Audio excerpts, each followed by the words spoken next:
Jurgen, is Gravenberch's medical underway? How pleased are you to get him over here, and what role do you see him filling for you? I'm really sorry to disappoint you directly at the start, but you cannot talk about that because nothing really happened yet. All the decisive stuff has to happen. So it's Friday, right? If something happens, we can talk about it on Sunday. Yeah. Okay. If it is to happen, would that be the only arrival on deadline day? What would it be? Would it be the only new arrival on deadline day, or are you in the market for the real? Whatever. It's deadline day, so I don't want to kill the excitement of the people. You never know. But I'm busy today with other things. Yeah. With that in mind, then, is Konate fit for the weekend? Obviously, you got Virgil suspended and back onto transfers. Is centre half the next area that you're looking to strengthen? Could there be a chance that you do it today? Just thinking that obviously Virgil's. If we could bring in a centre half for a weekend, we would think about it. No, we can't. Ibu, no, will not be ready for the game. How difficult then, whoever plays, is it to keep Villa quiet? And obviously the way that they've started the season, it looks like they could be a threat for the European. Definitely, there will be. Saw the game against Burnley. We saw now, meanwhile, pretty much all the games, but I watched it when it happened. And Burnley was good, to be honest, but Aston Villa is a machine, counter-attack, good organised. Everybody committed 100%. When they defend deep, then they defend deep with all. From there they go. I think everybody agrees when you look at Villa, the players they brought in, it makes massively sense. Have speed on the wings. Watkins up front. McGinn, super smart. Physical as well, but then really looking for these balls in behind and these kind of things. So it is a massive game, no doubt about it. And we have to play a top game to get something out of it, and we need Anfield as well. So that's what we have to make sure. I know that it always depends on the way we play, a little bit at least, and we have to do our part. But I know the people are ready to do their part, especially after last weekend and. After that is international break, so we could make a good start or turn it into a really good start into the season, result-wise.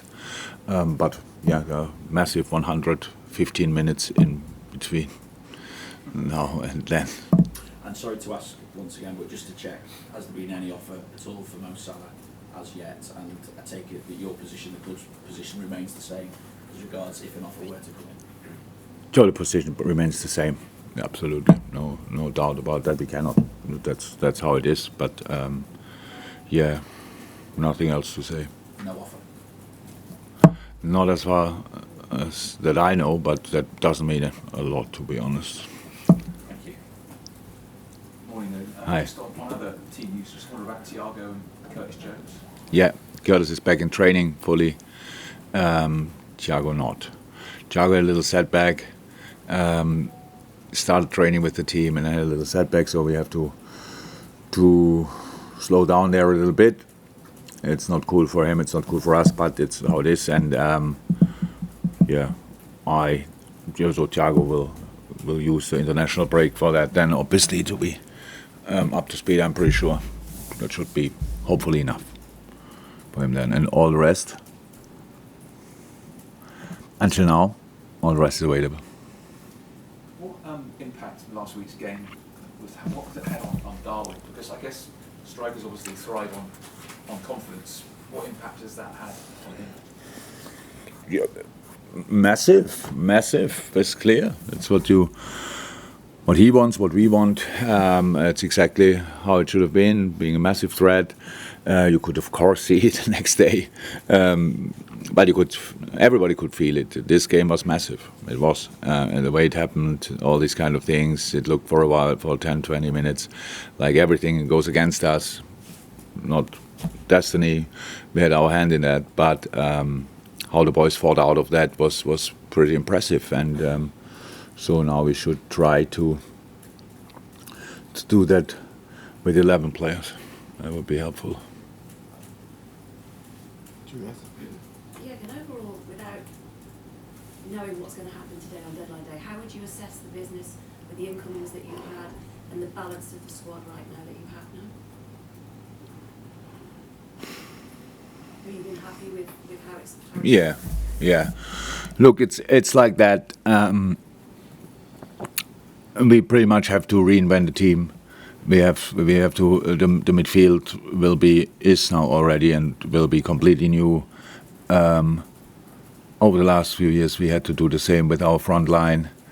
The most stable area is obviously the last line, but now not because with the injuries and the suspensions. But and we had to do that in a season where we didn't qualify for the last year we qualified for the Champions League, but this year we didn't, which has a massive impact. That's how it is, and I know people expect it to be different, but it's how it is, and so I really think we did good business. The players we brought in are really good, will help the team, will even get better, and I think especially for Maka and Dom, everybody could see that already.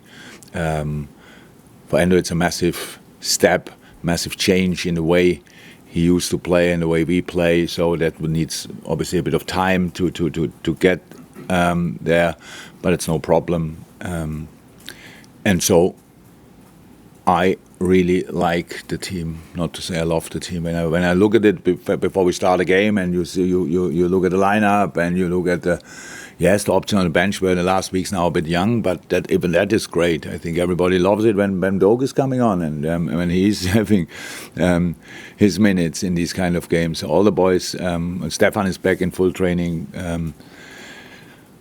So yes, we got younger, but we had to. We are less experienced, but that's normal. But we are full of desire, and that's I love this team. Jurgen, obviously in a different scenario you'd have Virgil van Dijk available, but he's not because of the red card. It does, however, give an opportunity, if selected and if he's fit to play, for Trent to captain the side, presumably. So a proud moment for him, because I don't think he's actually ever captained Liverpool at Anfield before. Did he have it? Oh, he did it last week, you mean?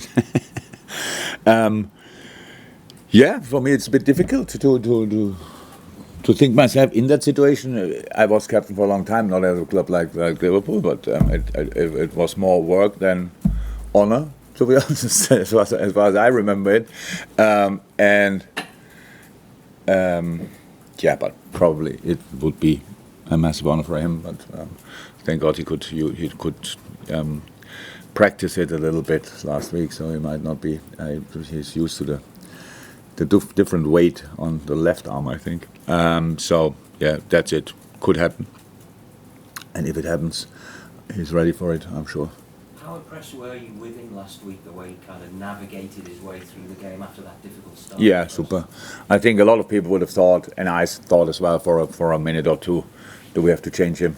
Do we have to make that change already? And I'm very happy that I didn't do it, and I'm even more happy that how Trent got through this game, because it is difficult. I think we all agree that everybody in the stadium, besides the Liverpool fans, wanted him to go off as well, like in the next situation, and pretty sure it would have happened if Trent would have given anybody the chance to do so. So that was a big step in his development, absolutely, to keep his calm, to even to step up in the game, because he was really in it. He was super important, defending in the defensive part before the first goal. It's not now the most. That's not a pass everybody will remember forever, but it was a sensational pass through the lines. Diogo, Mo, Bam in behind, these kind of things, or Mo Diogo. So it was like this. So yeah. How I said, we learned already a lot this season. We will learn more, but we have to use as well already what we've learned so far. Carl. midfield question. Just wondering if you could evaluate how the dynamic and the skill set has changed with midfielders you have now compared to the midfielders you have now. We will see that. That's so natural skill set. I think is obvious, but we had to replace and to change the most successful midfield in the young history of this club. So Fabinho, Henderson, Milner, Gini Wijnaldum a few years now ago, and all had big parts in that game. Like Naby, Oxley, they all played big parts in that midfield, and in our best periods, I remember that here you face. Or you asked me the question if we are enough of a goal threat from this midfield. When we scored all the goals from the front line, I think we have much more goal threat in midfield now. That's definitely the case. But the work rate these guys put in, the stability they gave us, that was second to none, and that what we have to create as well. Definitely, we will see how we do that, because we can play different systems. We have to think about that during the season, definitely. But we are still early in the season, and we have to find into the season, and you do that not with 12 changes in 4 days. You do that with keeping things like they are and going from there. And that's what we do in the moment. But we will keep our eyes open. What is the best for the specific lineup, and then we will adapt. So, but I think it's clear we have other players we brought in have real quality in. Young and in a super way, really excited about the opportunity of being here. So that's a cool mix. Any more for you, Open? Mark, go on. Alexander Jeffrey said yesterday that he doesn't feel the Saudi League is a threat to the big. Sorry, well, who said that? Alexander Jeffrey. Oh, that's our president. He doesn't think that the Saudi League is a threat to the big clubs of Europe because he said Mbappe and Haaland don't dream of playing in Saudi Arabia. Yeah, then I can play alone here. Oh, cool. But your club has been more unsettled than most this summer by Saudi because you let the two players go. You've had interest in Alisson and Mo. Do you think Jeffrey's right, or do you think you're going to have to be prepared for this to happen in January, it's happening next summer, in terms of these clubs being looking at your better players? I don't know 100% yet, to be honest. But I don't think the Mbappe and Haaland example is a really good one. If you took it like that, or you took it out of context, I don't know. I didn't see what he said. They are that young and earn already proper. That's a different thing. But I don't know how sustainable it is, how long it will stay like that. I don't know all these kind of things. But I think the next 2 weeks will show how much of a challenge it is, because whatever happens there, obviously, nobody can react anymore. That's something I think UEFA or whoever should have an eye on to sort that, because we all have to protect the game, and we want, and it's not a league or whatever, it's the game, and obviously I love all my players who play now in Saudi Arabia, and usually I would watch them, but I didn't see anything yet. So maybe you can, I don't know exactly where, but it's not like that it distracts me now from my watching habits. But we have to make sure that these European leagues, and he's whoever boss, that they stay as strong as they are, and for that we always can help from these kind of things, like changing rules slightly, adapting rules, making some laws, whatever the laws or rules will make sense. We are all a bit surprised, still probably in that sense, by the activity from Saudi Arabia, but it happened a lot, and a lot of players went there, and that improves the league there definitely. In the moment, it's like, okay, I said I didn't watch it yet, but that doesn't mean I will never watch it. It just means so far I don't know where to find it, and that's the situation. So I don't know where it will lead to, but it feels rather, and more important things than that, but rather like a threat or a concern than not, to be honest, because I can't see how we really can deny it in these moments, in these specific moments. What can we do? Say no, and then that we can do that. But that's the difference between the contracts here and the contracts there are that big that causes problems, definitely, 100%.